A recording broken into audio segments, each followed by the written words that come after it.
सबसे पहले तो मैं मीडिया वालों का धन्यवाद करता हूं, और इसके साथ साथ ही मोदी है तो मुमकिन है, और इसके साथ साथ ही रविंद्र रैना जो हमारे JNK के टाइगर हैं, जब वो बोलते हैं तो उनकी बातों में बड़ा दम होता है, और वो विकास की तरफ बहुत ही ध्यान देते हैं।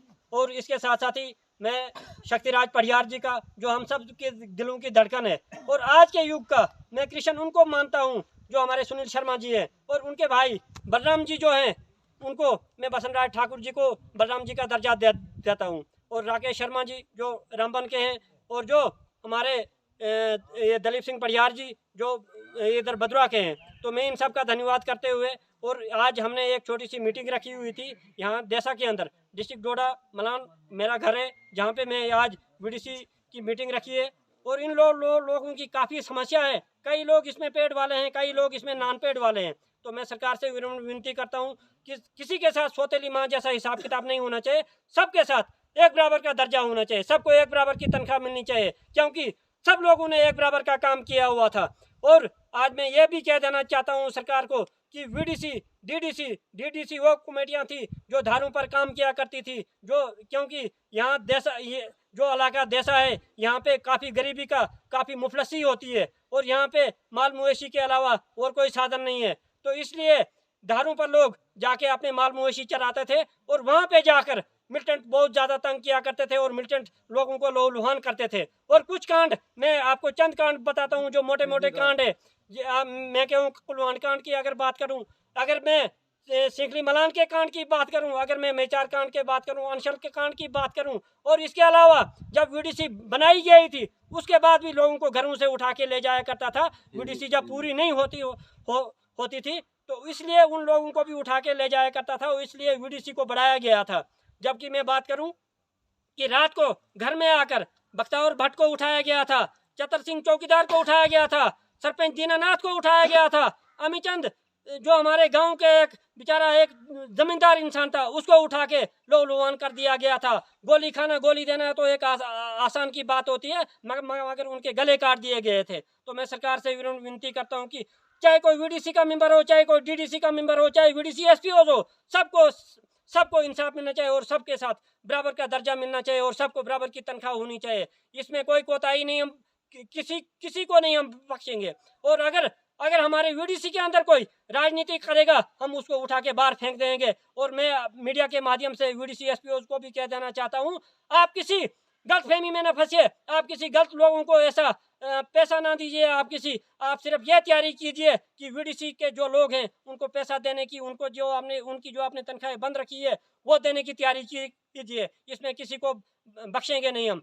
ये भी हमने सरकार से बात कर ली है, बैलेंस सैलरी की बात हो, चाहे यूनिफॉर्म की बात हो, चाहे आजकल के दौर की बात हो, कुछ भी हो, हम सबको बैलेंस सैलरी का मसला हो या किसी के साथ सौतेली माँ जैसा हिसाब किताब नहीं होने देंगे। और जबकि VDC SPOs भी गांव में काम कर रहा है, VDC वाले भी गांव में काम कर रहे हैं, DDC वाले भी गांव में काम कर रहे हैं। और कई मुझे सुनने में ये भी आ रहा था नहीं कि उन्होंने लिख कर कोई किसी ने नहीं दिया हुआ था, सब लोगों ने एक मजबूरी से हथियार पकड़ा हुआ था, और गवर्नमेंट की प्रॉपर्टियां बचाई हमने, स्कूलों को बचाया, डिस्पेंसरी को बचाया, पुलों को बचाया, यहाँ के आवाम को बचाया। आज अगर हम लोग VDC अगर यहाँ पे ना होती तो यहाँ के जो मैं कहता हूँ डिस्ट्रिक्ट डोडा, कष्टवा, रामबन, भद्रवा, बनी, बिछोली, कठुआ, सांबा, राजौरी, पुंछ की अगर मैं बात करूँ, ये सारे इलाके जो होते तो ये आज पाकिस्तान या चाइना के हाथ में होते। तो इसलिए मैं सरकार से बार बार विनती करता हूँ, जैसे कि हमें रविंद्र रैना जी ने, हमें उनकी बातों पर पूरा विश्वास है कि चंद ही दिनों में VDC का मसला हल हो जाएगा।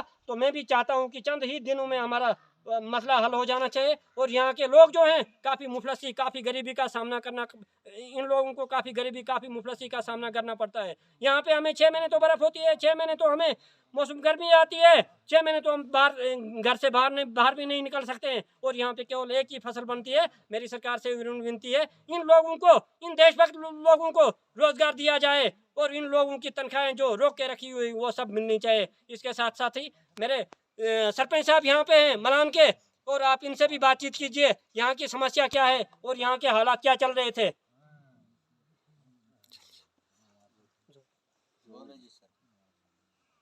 ये हमने तो 2002 में गन्ने पकड़ी है, कुछ लोगों ने 1996 में पकड़ी है, 97 में पकड़ी है, मगर आज तक जिन लोगों को पे मिलती थी 22 साल हो गए, उनको भी बंद हो गई। मेंबरों को और एसपीओ को मिल रहे हैं। कुछ एसपीओ रिटायर हो गए, तो कुछ की जानें चले गई हैं।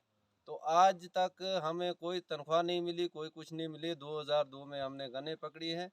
ना जाने गवर्नमेंट को नींद पड़ गई है या हमें गवर्नमेंट बेका रही है कि हाँ, इनको तनख्वाह नहीं चाहिए, इन्होंने लिख कर दिया है। लिख कर किसी ने नहीं दिया है, कोई शख्स ऐसा लिख कर देने वाला नहीं है। उस टाइम में गवर्नमेंट ने हमको जबरदस्ती करने पकड़ाई थी। और गाँव को बचाओ, देश बचाओ, गांव को बचाओ और गवर्नमेंट की प्रॉपर्टी ना लूटने दो। माइग्रेशन तो आज तक हमें कोई कुछ ना मिला।